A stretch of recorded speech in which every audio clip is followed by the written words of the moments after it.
Being alive is finding ourselves in the midst of the greatest and mysterious paradox.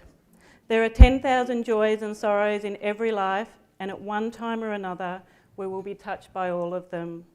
We will all experience birth and death, success and loss, love and heartache, joy and despair.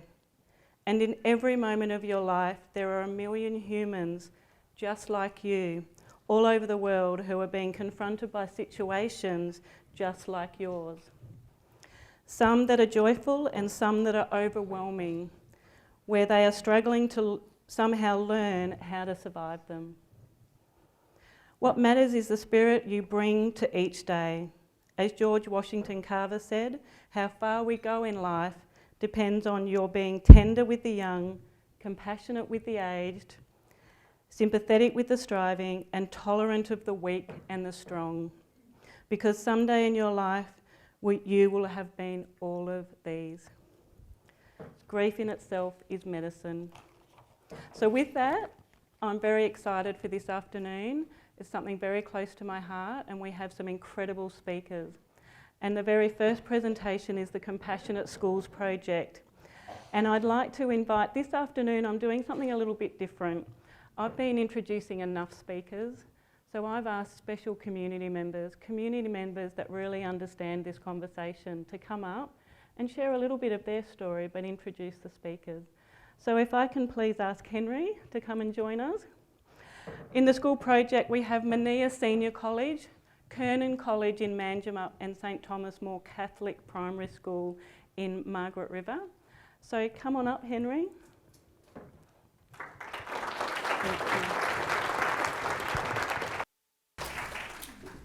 Ignore the squinting, everyone. The speech is on my phone, so... Hello all. If you haven't already noticed me scuttling around with the camera, I'm Henry Openshaw. When I was 10 years old, nearly 8 years ago now, my dad died, Neil Openshaw. Since then, my school has played an integral role in supporting me and the rest of my family. They offered quiet and gentle assistance in the worst of times, and ever since have always been accommodating to us. Just as any other kid, my school, my family, and my friends are the main connections I have to this world. That's why it's important for schools to have the resources and tools to work through grief with its community members. So it's my honour to introduce the Compassionate Schools Project. Thank you.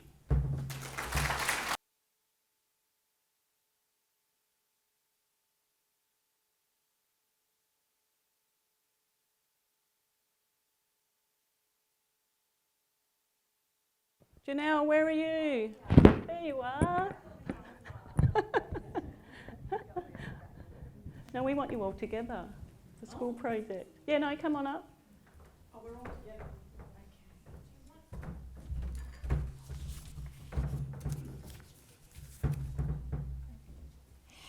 Hello, my name is Larissa Knowles, and I wear many hats in my everyday work. I'm a celebrant for funerals and weddings. I'm a counsellor, working closely with death and dying and grief, couples and families. And a role that I've taken on recently that I'm so excited about is being the chaplain at St Thomas More Primary School in Margaret River. I've gone back to my roots. I used to be a teacher, and now I'm back in the classroom with the kids, and I can tell you it is so much fun. So it's been a joy this year to be part of our Compassionate Schools program and to really spend some time thinking about how we can best support our students and our kids as they move through life. And thank you, Henry, for that amazing introduction. I've seen some of your other work that you've done over the years, and you are a true inspiration, so thank you for sharing. I would also like to thank Groundswell for supporting the Compassionate Schools program and for giving us all the opportunity to come forward and show you what we've been doing today. So I just wanted to touch briefly on the importance of the holistic education of kids in schools and compassionate schools, giving kids a voice, a chance to speak about their feelings, their grief, and to be held in a safe place and support each other as they do so. One of the things that became very obvious to me when I was at school and then in my teaching career was that it's often the only time you can force someone to sit and listen to you. But in a very real way, it is a very last chance often for us to reach out and speak to all kids about important life matters. You don't get life skills training later on, you've got to go looking for it. And all of us, as we've said, will experience grief and loss. I'm also so excited that schools are now looking at students as whole people. The head, heart and hand, our spiritual side, our soul, on top of our intellectual and physical capacities, are just as important. Emotional intelligence is so important, and we're giving kids the space to actually express themselves in such amazing ways. We're modelling and supporting as educators, as school communities to kids on how we can actually share our grief. Recently, I was taking some Year 6s on retreat, and their teacher had actually recently experienced the loss of his grandmother. And as we were going through and sharing activities, he was able to cry in front of his students and share with them the loss that he'd recently experienced. As a young male, in that capacity, to sit with his students in his grief and own it was a truly beautiful moment, and one that gave me such heart for the future of our schools and the wonderful things that we will be able to do. The other really great thing about education is that kids go home and speak to their parents, their grandparents, their friends and their communities. So, if Nan and Pop or Mum and Dad don't want to talk about death, well, what are you going to do when your child comes home from school and over dinner says, "Oh, what sort of funeral do you want? How do you feel about dying? Would you like to be buried or cremated?" You're going to have to get involved in the conversation, and we will do anything for our little people, which is why it's incredibly important.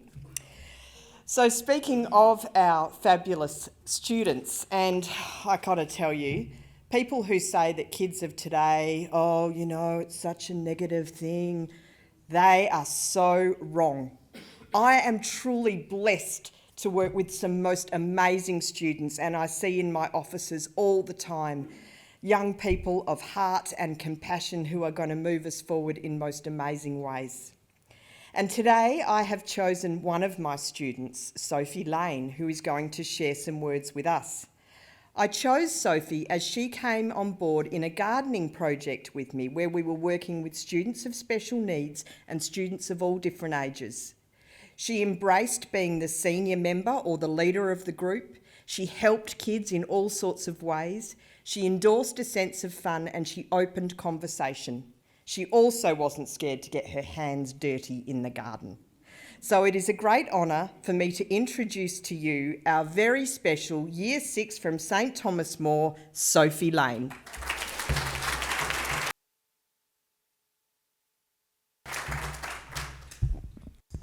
Hello, my name is Sophie Lane. I'm a Year 6 student at Margaret River St Thomas More Catholic Primary School.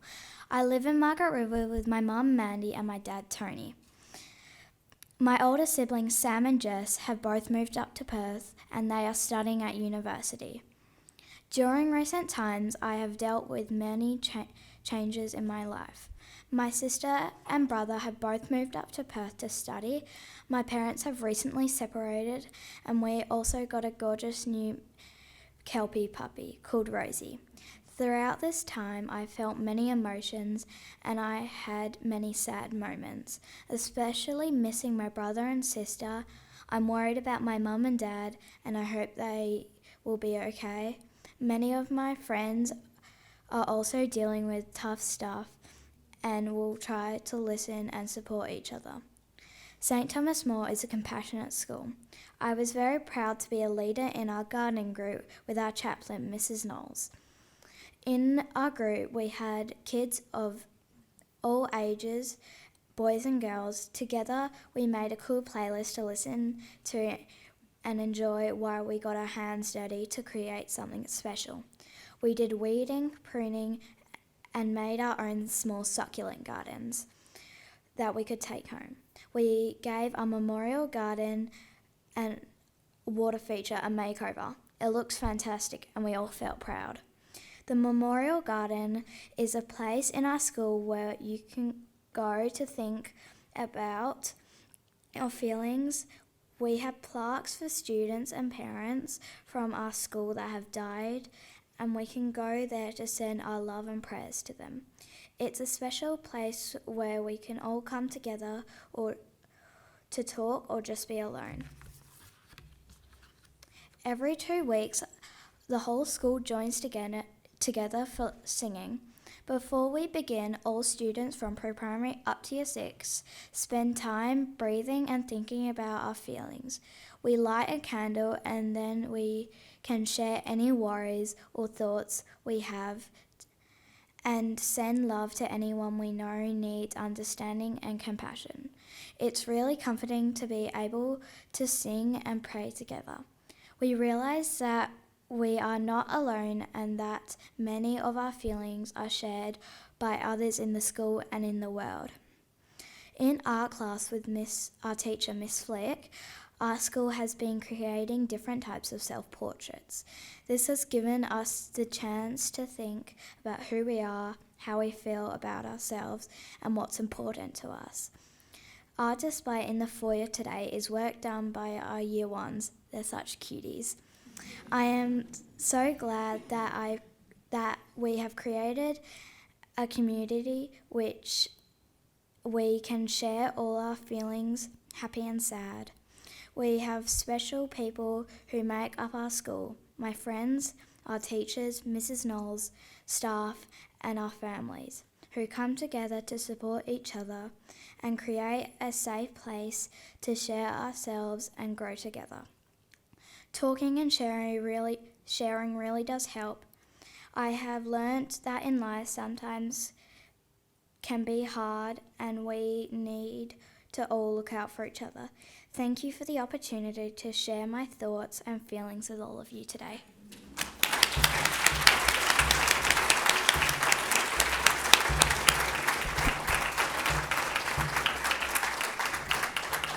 You can see why school's my very favourite place to be. Who wouldn't want to hang out with these gorgeous humans all the time? So Sophie has talked about our wonderful projects and I think you've got the gist. But the thing is that it's a holistic school approach, the garden, the art, going on in our classrooms, getting together. It's not an activity, it's something that we come together and do. And our memorial garden and projects in the art room are continuing. We're very lucky to have our art teacher, Miss Flick Pascoe, here today. And she's the brainchild of the display where the harp was playing earlier. So can we give her a clap? And the Year 1 art was modelled from Rebecca Cool, who is a local artist down in Margaret River, and with her permission, isn't it, Miss Flick? Rebecca Cool gave permission for us to use her style. Yes. So just before I move on, I just wanted to share with you some of the intentions. These were written down at liturgical singing on Thursday, Soph, just last Thursday. So these are all the little kids sharing what they'd like us to wish for. My Nana, because she's in a country with COVID. My Nana, because she has cancer. All the people who have COVID. Trigger, who died a long time ago. My mum is going to get something fixed. My dad has a sore back. My mum has a broken back. That one cracked me up because there were lots more backs. You know, when they get started and then they've all got it. Jesus died. My dog, because she died. My friend got bitten and had to go to hospital. My friend got run over by a car. My uncle had to go up north for 3 weeks. My pop died in Queensland and I couldn't see him. My dad went to work for a month. Rocco left our school and went back to America. My friend Teo's dad died. My brother got bitten by an ant.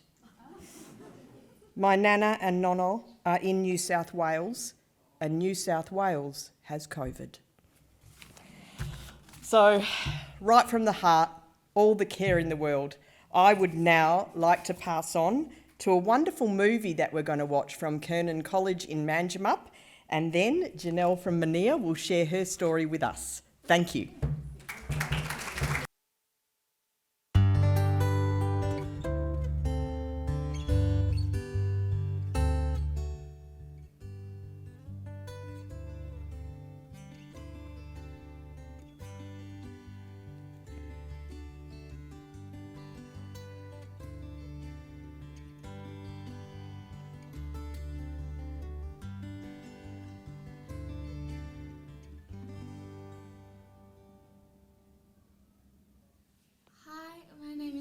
Age. I'm a student here at Kiernan College. I'm in Year 10 and I've recently been given the opportunity to participate in the amazing program called Seasons of Growth. Seasons of Growth was all about opening up that conversation on things like death and grief and loss, really heavy topics. I loved being able to go into a small group in a place where I knew I was safe and I was welcomed, and I was able to express my feelings and emotions, and I was able to learn how to express my feelings and emotions. Well, my favourite activity that we did would definitely have to be the painting. I loved being able to tell my journey and express my feelings in a way that wasn't talking. And it was really incredible for me to just sit down and let it all out and see where it went. I've really come out with strategies and life skills to help me throughout this journey that I'm on, and I'm really grateful that I've had the chance to be a part of this group.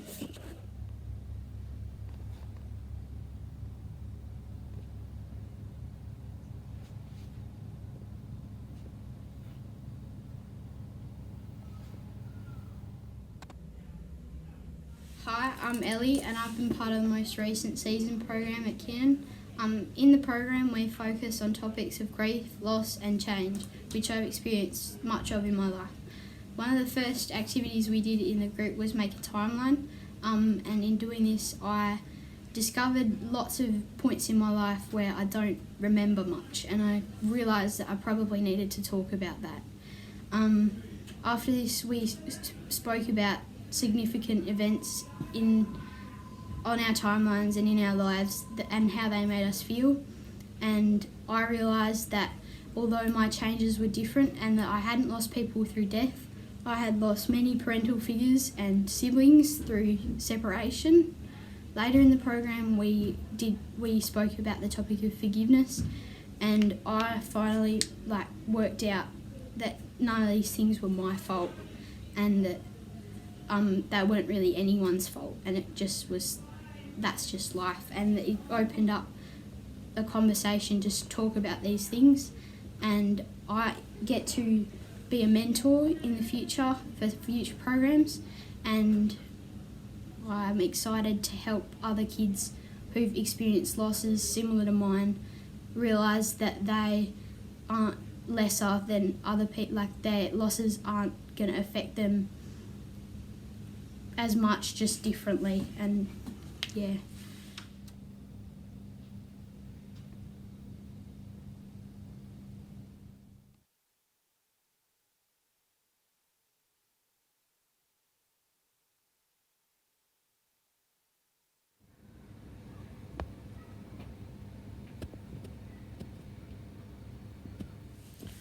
Hi, my name is Jay and I was in the original Seasons for Growth program that started at Kiernan College 6 years ago.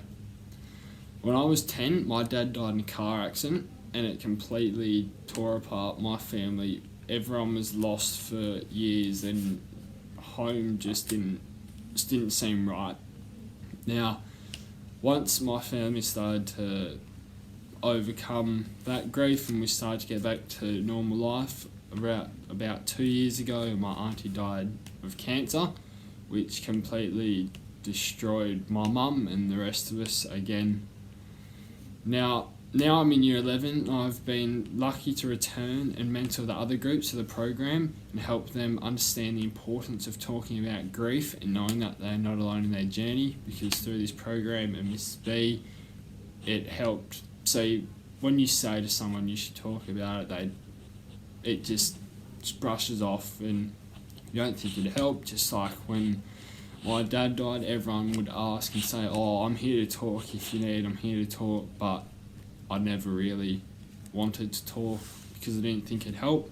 But after working with Mrs. B, I realised it does really help, even though if you don't feel like it at the time, later on you'll realise how much it does help. And through this program, it would just be awesome for everyone that needs to have someone to talk to and work past their grief and trauma. Hey, welcome to Kiernan College Prayer Garden. If you follow me through this way, you'll come into our sanctuary here. where my Seasons of Growth group has spent quite a lot of time watching the seasons change. As you can see, the leaves have all fallen off the trees. Now what we've got here, this space out here, is to create a memorial wall for the past and present members of Seasons of Growth.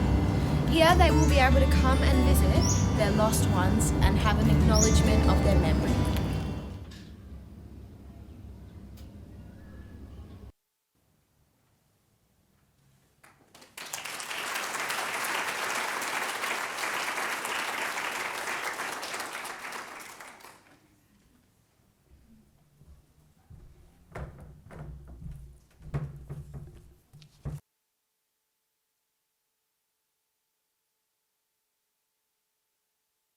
You can hear me? Oh, that's better. Thank you. My name's Janelle. I'm here representing Manea Senior College. I'd like to start by an acknowledgement of the Wadandi Noongar people as traditional owners of this land, past, present and future. I would like to follow that up by just saying how moving the past two presentations have been from the schools, from the perspective of someone that works also with young people. So thank you very much. At Manea, we approached the project with Student Services and the Visual Art Department together.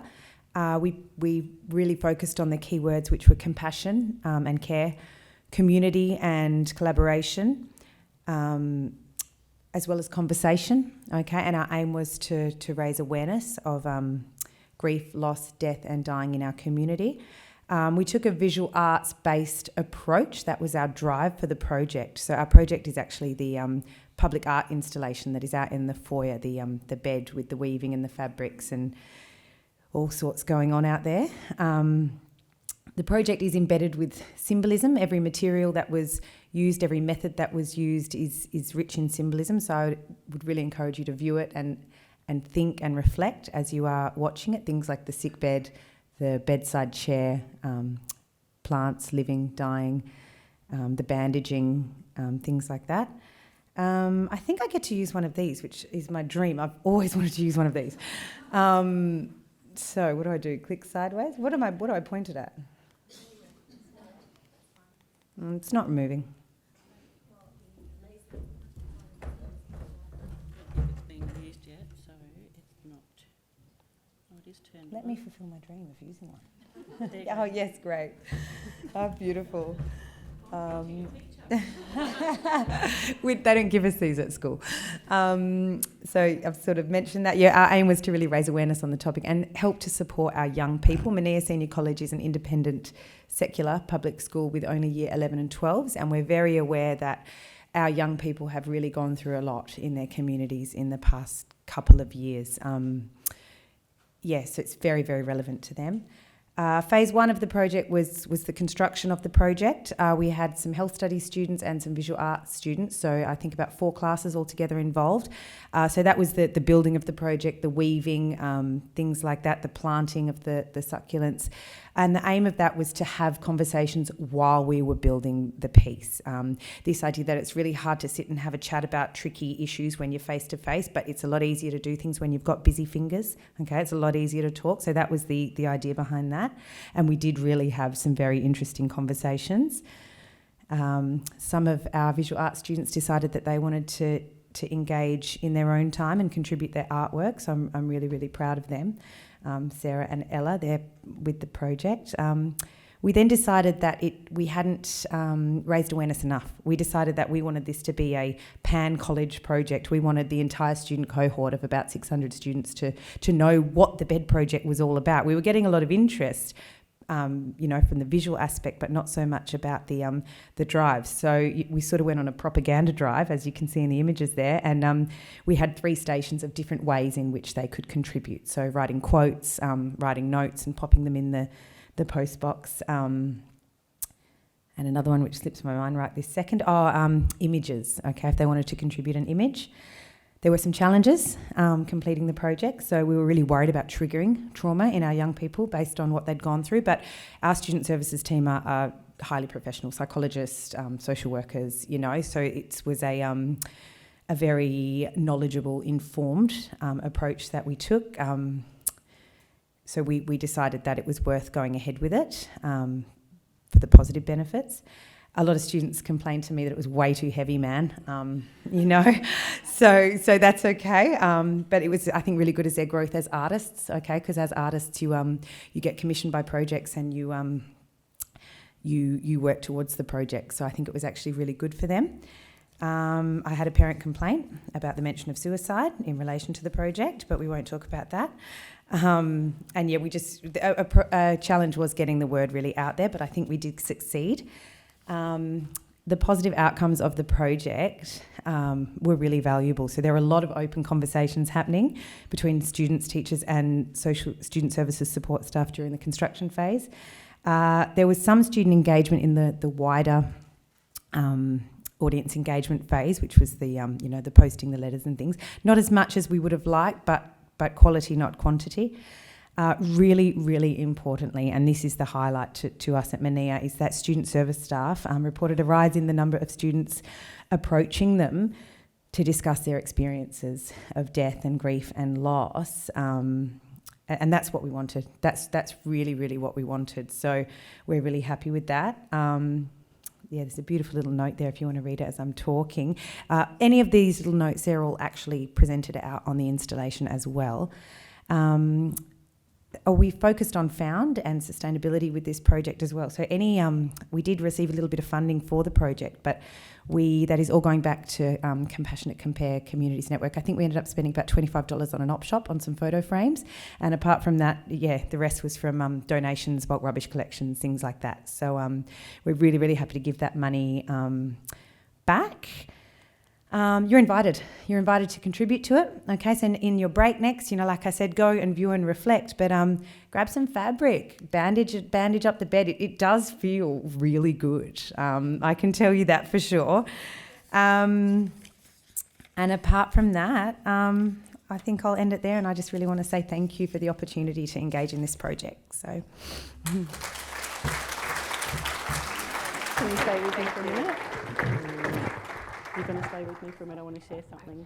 There's two things I want to share with you because I was honoured to work with Mania and Janelle, and I was invited to go and work with the students. On the very first day, they just stared at me. But they invited me back, and they invited me back again. And it was such a joy to work with them. And of course, as you've probably learnt today, I talk a lot about life and death. You can't have one without the other. And Janelle is now blaming me because she's pregnant. Oh, totally. One door closes, another opens, right? Yeah, thanks, Leanne. Thanks so much. Thank you, it's been a pleasure.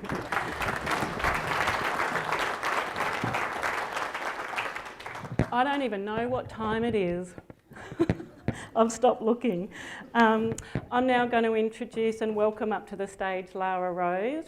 As I shared with you earlier, she has developed this beautiful botanical nest. She is a botanical stylist and I'm in awe of her work. I really hope that you have taken the time to remember a loved one that's died and taken your rosemary over to the nest. But Lara is going to be introducing our next speaker. Thank you so much. I'm so grateful to be here. I recently lost my mother and my grandmother in the same month. And ceremony has been a huge part of my healing journey. My mother, Chrissy Sharp, co-founded the Golden Valley Tree Park in Balingup, and as she was dying in the peak of autumn colour, our community created a botanical mandala for her at the park. And for the whole month, it was an ephemeral art piece where members of the community and people that loved and respected my mum were able to bring botanical offerings and add it to the sculpture. Receiving photos of her as my mum was dying in hospital was a really huge strength for our family as we were going through such trying times. And we held a memorial for Mum at her beloved park, and she was carried in a beautiful handcrafted casket that my brother built from the timber milled on our farm. And we moved her body at dusk down an avenue of honour flanked by a roaring bonfire on one side and hundreds of flickering candles that sat amongst her art piece on the other. It was an unforgettable experience for us all. Connecting with community and finding ways for our loved ones to actively be involved with the dying and grieving process has really helped carry me through this transformational experience around death. I would now love to introduce Jerry McKnight, the co-founder of Shannon's Bridge.